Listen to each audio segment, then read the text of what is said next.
I am exactly 80 years old today,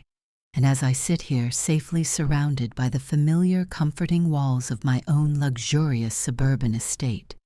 the very same home that I came terrifyingly close to losing forever because of my own blinding, unconditional motherly love, I am finally ready to look directly into this camera and expose the most agonizing, deeply concealed truth about the devastating betrayal orchestrated by my own flesh and blood, my only daughter, whom I spent my entire life protecting and nurturing, completely unaware that she was cold-bloodedly plotting to throw me out onto the unforgiving streets, while she herself was entirely ignorant of the one monumental legal secret I had been quietly holding on to that would eventually reduce her diabolical scheme to absolute ashes. If you are a woman over the age of 60, if you have spent decades building a comfortable nest, accumulating savings, and raising children whom you trust with every fiber of your beating heart, I am begging you to drop whatever you are doing right now, turn off all your notifications, and listen to my harrowing story until the very last agonizing second, because the clock is ticking and I am about to expose the ugliest, most deeply concealed truth about motherhood, aging, and the fatal trap of unconditional love that society forces us to blindly accept.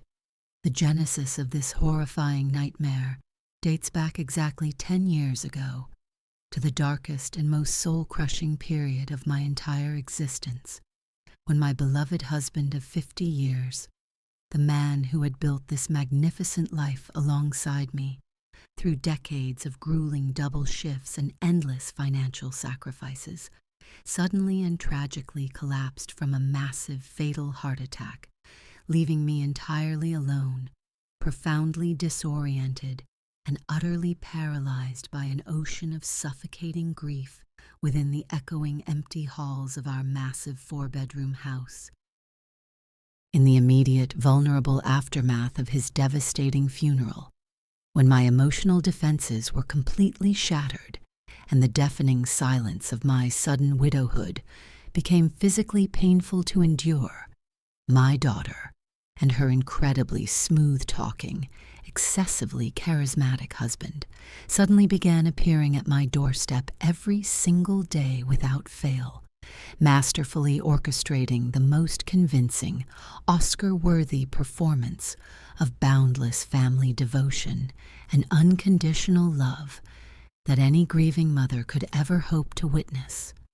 They would bring me homemade, steaming hot meals, sit with me for hours by the crackling fireplace while holding my violently trembling hands,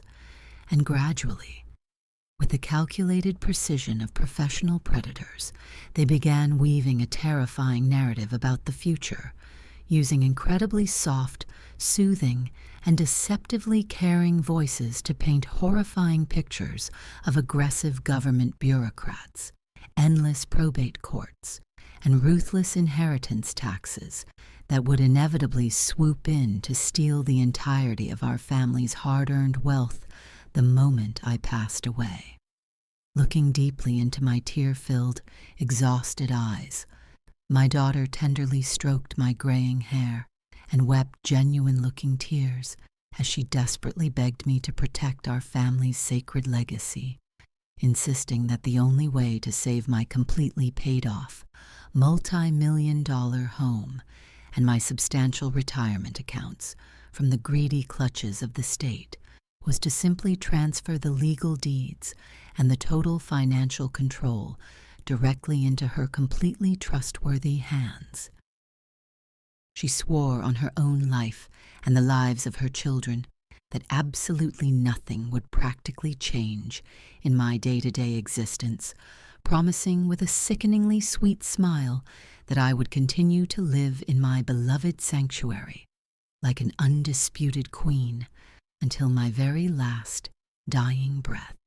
and that this entire frightening process was merely a harmless, routine legal formality designed exclusively to build an impenetrable fortress around our family's assets. Because my mind was so densely clouded by my paralyzing sorrow, and because I was so desperately terrified of becoming a financial or physical burden to the child I loved more than the air in my own lungs, I committed the single, most catastrophic, seemingly innocent mistake a grieving widow could possibly make. I allowed them to drive me to their slick, expensive downtown lawyer the very next morning, and with a warm, naive smile of pure, unadulterated motherly trust illuminating my deeply wrinkled face, I willingly signed a sweeping general power of attorney and an irrevocable deed of gift, voluntarily handing over the absolute, unquestioned legal control of every single penny my late husband and I had accumulated over 60 years of backbreaking labor,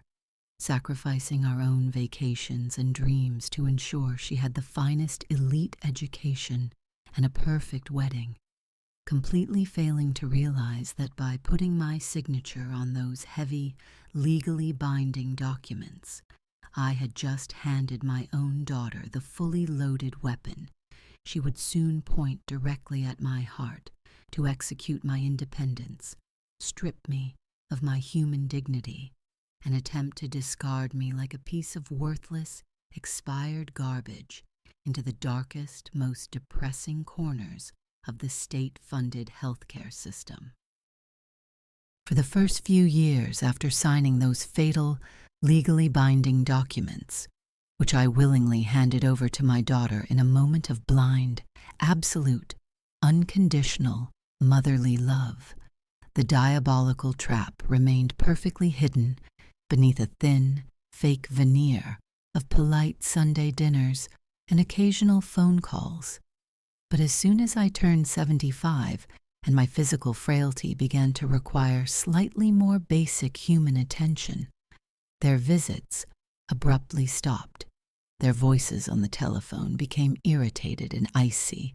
and my own home gradually transformed into a heavy, silent prison where I felt like an unwanted guest who was constantly being reminded of her worthlessness and unnecessary expenses.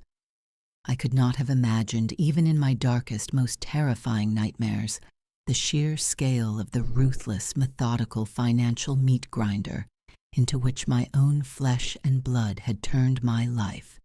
using that exact same general power of attorney, not to protect my interests from mythical tax inspectors, as she had tearfully promised by our family fireplace,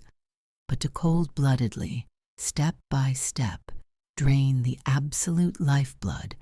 out of my financial independence. It started with the fact that she secretly used fraudulent electronic requests to redirect all my bank statements, retirement reports, and official mail to her own home address, so that I lived for years in total darkness, completely blind to how she was systematically, month after month, emptying my 40-year retirement savings, leaving me in total informational isolation.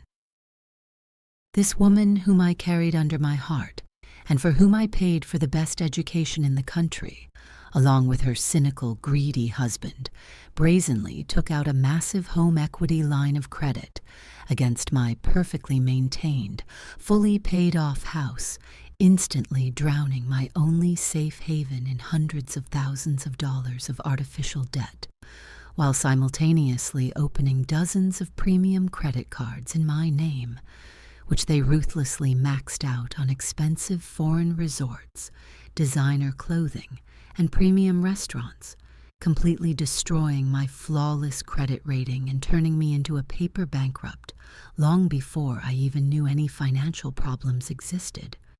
Their insatiable, animalistic greed knew absolutely no moral or human boundaries, because they did not just steal faceless numbers from my bank accounts, willingly paying massive government penalties for early withdrawals from my IRA just to get quick cash. They encroached on the most sacred things, methodically carrying out of my house, under the guise of noble help, with spring cleaning the priceless collections of antique silver coins belonging to my late husband, original expensive paintings, and even my vintage family jewelry, which I naively planned to pass on to my grandchildren, secretly selling off these irreplaceable pieces of my broken heart through closed online auctions and private dealers. The true, devastating scale of their sociopathic financial betrayal and complete moral degradation was revealed to me one freezing morning when I walked out to water the flowers on my porch and saw with unspeakable horror a team of aggressive real estate agents shamelessly hammering a massive, brightly colored for sale sign right into the center of my beloved rose garden. When my daughter answered my hysterical, tear-filled call, she stated in the absolutely emotionless, metallic tone of a corporate liquidator that they were allegedly drowning in debt because of her husband's business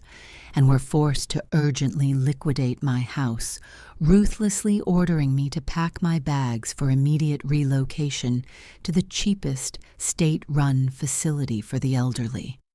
She had the audacity to scream at me through the phone, cruelly manipulating my sense of maternal duty by claiming that a real mother should not hesitate to sacrifice her comfort to save her children from financial catastrophe. But the most terrifying blow that completely shattered my heart and turned my endless despair into pure, merciless rage happened exactly at the moment when I accidentally looked at the bright screen of my son-in-law's abandoned tablet on the kitchen table, where instead of mythical bankruptcy documents, there was an officially signed and fully cash-paid contract for the purchase of an incredibly luxurious, multi-million-dollar oceanfront mansion in Florida. In that fatal second, all the fragments of this diabolical puzzle formed a single, devastating picture in my head. They absolutely never had any debts or financial problems, and this entire years-long manipulation was just a perfectly planned, cold-blooded scheme for the total theft of my life assets.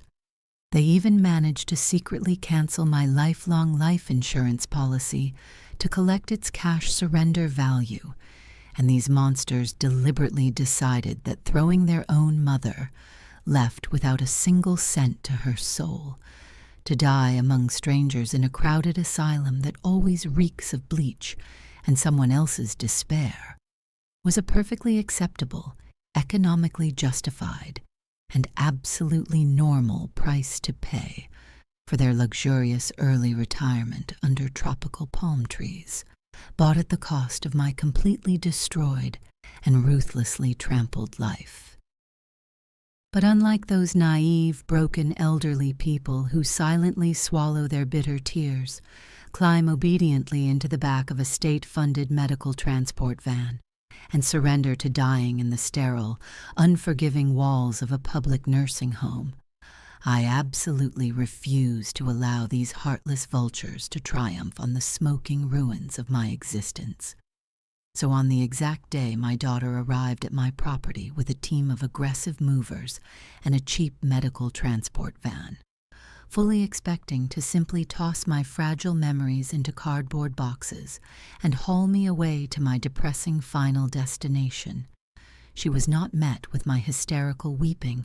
or my pathetic begging. Instead, she was confronted by my longtime high-powered estate attorney and two stern-faced police officers standing firmly on my front porch, holding official federal warrants. As her arrogant, condescending smile slowly slid off her rapidly paling face, my lawyer stepped forward with an aura of absolute freezing calmness and forcefully dropped a massive leather binder onto the hood of her expensive new luxury SUV, pulling out the original, highly classified, irrevocable living trust document that my brilliantly cautious late husband had meticulously established more than 20 years ago. It was a document I had deliberately never mentioned to my children, which stated in crystal clear, undeniable legal terms that this house and all of our primary liquid assets belonged exclusively to the impenetrable trust, and that any subsequent deeds of gift or general powers of attorney, signed by me without the physical presence and direct authorization of a federal judge, were absolutely legally void and completely worthless. The sheer, animalistic terror that violently contorted my daughter's face as her brain struggled to process this catastrophic revelation was a sight I will remember until my dying breath.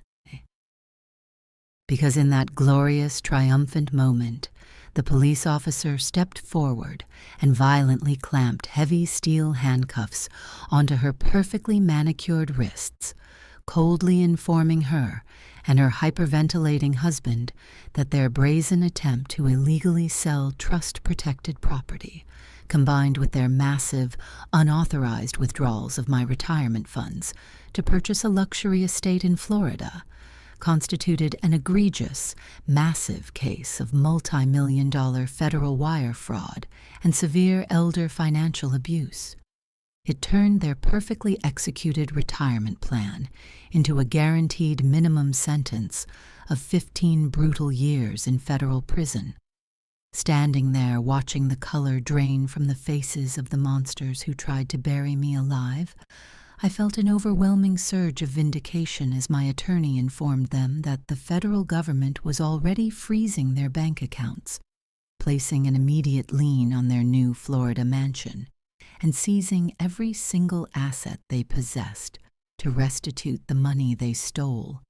leaving them with absolutely zero in their bank accounts and nothing but a cold jail cell waiting for them. So today, looking directly into the eyes of every single aging parent watching this video who might be considering signing their life savings over to their sweet, smiling children, I am begging you to carve this ultimate lesson into your soul. Never, ever trust anyone with your financial survival, regardless of sharing the same bloodline. Hire your own independent, ruthless lawyers, establish ironclad, irrevocable trusts, and understand that your absolute, unquestionable legal control over your own wealth is the one and only impenetrable shield you have against the terrifying greed of human nature. Because protecting your assets with the ferocity of a lion is the only guarantee you will ever have that your final years on this earth will be spent in the dignity of your own castle, rather than rotting away as a betrayed, penniless victim in the dark, forgotten corner of an 11th-hour nightmare.